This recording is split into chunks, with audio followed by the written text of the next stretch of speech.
Olá turma, tudo bem? Vamos voltar às nossas aulas agora, falando de matriz e data frames. São objetos super comuns no R e a gente vai abordar hoje como criar matriz, como criar data frames e funções importantes para visualizar os dados, visualizar a estrutura e como obter nomes de linhas e colunas, ok? Vamos para o R de novo. Deixa eu limpar aqui a área de trabalho, console, pronto. Então, essa aula aqui está organizada aqui. Então, o que é texto aqui está em verde, o que é linha de comando do R está de preto aqui, certo? Então, vamos lá. Então, tanto a matriz quanto o data frame são objetos de duas dimensões. Ambos têm linhas e colunas. São tabelas de dados, certo? E diferem basicamente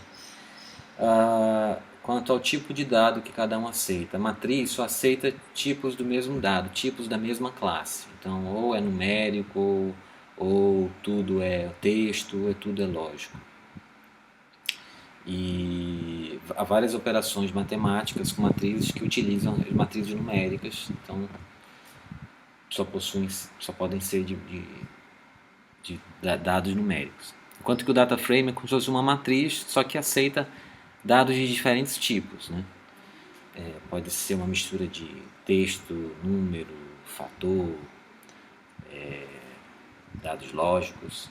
E geralmente quando a gente importa os dados OR, geralmente a gente está importando uma tabela de dados, uma planilha nossa, com nossos dados botânicos, nossos dados de ecologia, dados de mais diversos. Geralmente a gente importa e é um data frame. Então vamos aqui para a parte de criar matrizes.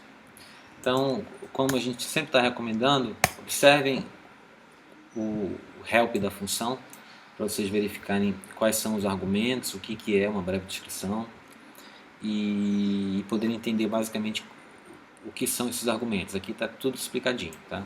Tenho o costume de fazer isso. Então a função sempre se usa assim. Então, o primeiro item são os dados, a gente especifica o número de linhas, o número de colunas e se o preenchimento dessa matriz vai ser criado por linhas ou não. Se a gente aceitar que isso aqui vai ser criado por linhas, a gente coloca verdadeiro aqui, senão deixa falso. E os nomes das dimensões, tá? Vamos partir para a prática, para vocês começarem a entender. Vamos criar uma matriz de 3 linhas e 3 colunas, todas preenchidas por zero. Então, o nosso dado é 0, com 3 linhas, 3 colunas, com preenchimento por linha falso. Então ele vai preencher nesse sentido, em coluna. 1, 2, 3, 1, 2, 3. 1, 2, 3. Vamos ver como é que acontece aqui. Pronto, ele criou uma matriz que só tem um tipo de valor, porque é o único valor que a gente forneceu, com 3 linhas e 3 colunas. E aí ele preencheu tudo nesse sentido aqui. Tá? Não está muito claro de ver porque é o primeiro exemplo. Vamos ver mais complexo. Um vetor de 9 valores, de 1 a 9, uma sequência. Então, vamos criar uma matriz agora com 3 linhas e 3 colunas. 3 vezes 3, 9. Dá perfeito aqui, que são 9 elementos. Vamos preencher ela por colunas, porque by row é falso. Vamos ver o que acontece aqui. E sem nome de dimensões. Reparem que aqui não teve nome, certo? Aqui significa linha 1, linha 2, linha 3. Reparem que está antes da vírgula. Isso é indexação. Vocês devem ter tido aula disso. Se não tiveram, busquem o vídeo dessa aula de indexação. Vamos ver como é que ficou essa matriz. Então a gente tem um vetor de 9 elementos, de 1 a 9. A gente criou uma matriz dessa maneira.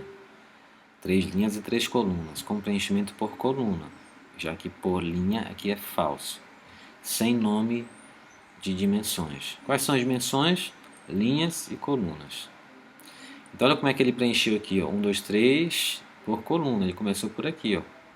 Acabou, última linha dessa matriz que é 3, passa para a próxima coluna. Acabou a linha, segunda coluna, passa para a última. E se a gente colocar isso aqui verdadeiro, o que acontece? Muda, porque agora sim o preenchimento é por linha. Preenchimento por linha verdadeiro, então ele começa 1, 2, 3, acabou o número de colunas, passa para a próxima linha. Com uma máquina de digitar antiga, né?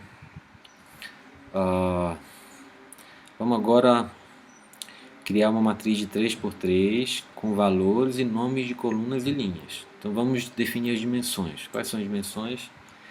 A gente quer que as dimensões sejam 3 linhas e 3 colunas. Quais são nossos dados? Opa! De 1 a 9. Tá? De 1 a 9. E vamos definir nomes de colunas. Vamos utilizar paste.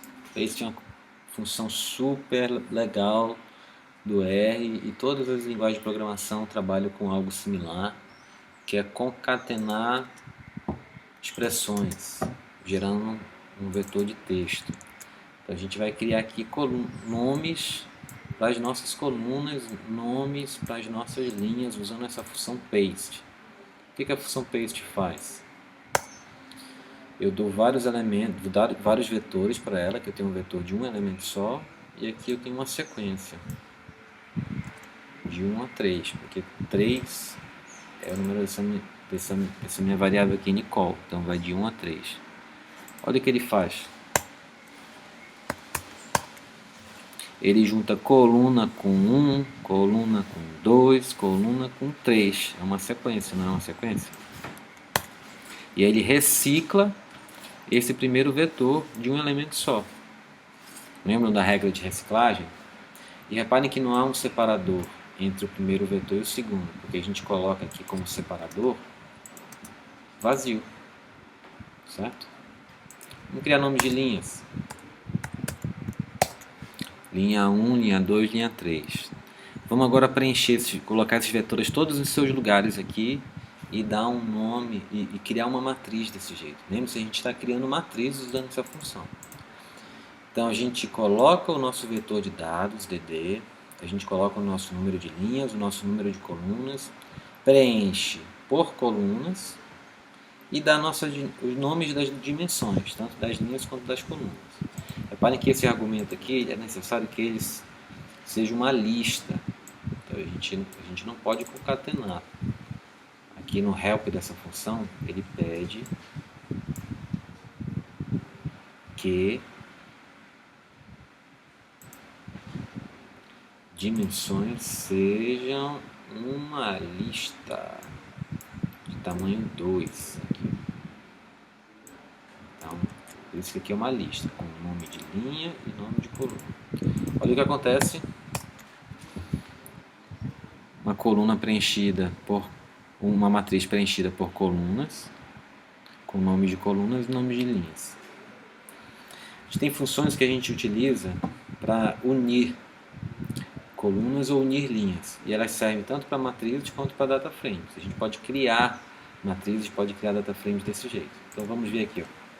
Vamos criar 3 vetores: V1, V2, V3. Tá vendo? Qual o comprimento desses vetores? O comprimento de todos é igual. Todos têm 10. E a gente fazendo aqui uma expressão aqui de igualdade, uma pergunta. O comprimento de V1 é semelhante ao comprimento de V2? Sim, verdadeiro. E o comprimento de V1 é semelhante ao comprimento de V3? Verdadeiro também. Então a gente pode criar uma matriz fazendo isso aqui, ó. A gente faz um R-bind. Isso quer dizer unir linhas. R é de linhas, de row em inglês. A gente une linhas. Que linhas? Esses vetores que têm o mesmo comprimento. Então, se você pensar que eu quero unir linhas, então o que eu quero unir tem que ter o mesmo comprimento. Então, eu tenho 10 aqui, com 10 aqui, com 10 aqui. Olha o que acontece, olha o que ele faz. Ele cria uma matriz e olha o que ele fez. Entendeu? Só que já que eu fiz um R-bind, ele aceita que isso é linha, ele aceita que isso daqui seja o nome da minha linha. Mas isso daqui que eu não informei não tem nome. Então fica só com a posição da coluna. Entenderam? Vamos criar agora colunas de uma matriz. Então, se eu tenho 3 vetores, que eu vou fazer um C-bind, unir colunas, C de col. Eu vou unir colunas. Então, essas daqui vão ser 3 colunas. Qual o número de linhas? O comprimento de cada um desses vetores. Então, vai ser uma matriz de 3 colunas e 10 linhas. Olha agora o que acontece. Ó. E elas recebem seus nomes. E nessa função já automaticamente aceita o nome do objeto como o nome daquela coluna ou então daquela linha. Se eu já tiver uma matriz, eu posso usar essas funções para acrescentar valores à matriz. Então, vamos lá, eu tenho um novo vetor que vai de 31 a 40. Qual é o comprimento desse meu novo vetor? É 10. Qual é o comprimento de meu novo vetor? Qual é o número de colunas de MML? 10. Que é MML? Essa matriz aqui que a gente criou unindo linhas, certo? Qual é o comprimento do meu novo vetor? É 10, a gente acabou de criar. Então, se eu pegar aquela minha matriz MML, que é essa daqui, que tem 10 colunas com 3 linhas, e acrescentar um novo vetor com o mesmo comprimento de cada uma dessas linhas, eu crio uma nova matriz, adicionando uma linha a ela. E ela ganha o nome do vetor. E por coluna, a lógica é a mesma. Então a gente tem aquela nossa matriz que a gente criou, que possui 10 linhas, que foi resultado da união desses 3 vetores, que possuem comprimento 10. E fazendo uma matriz, ela tem um comprimento de 10 linhas. E aí o comprimento do nosso novo vetor é 10 também. Se a gente unir aquela nossa matriz a esse vetor de comprimento 10, a gente gera uma nova matriz. Agora com 4 colunas que ganham o nome, essa quarta coluna, do nome do objeto que a gente acabou de unir, certo? E agora vamos dar uma pause e ir para o próximo vídeo de criar data frames.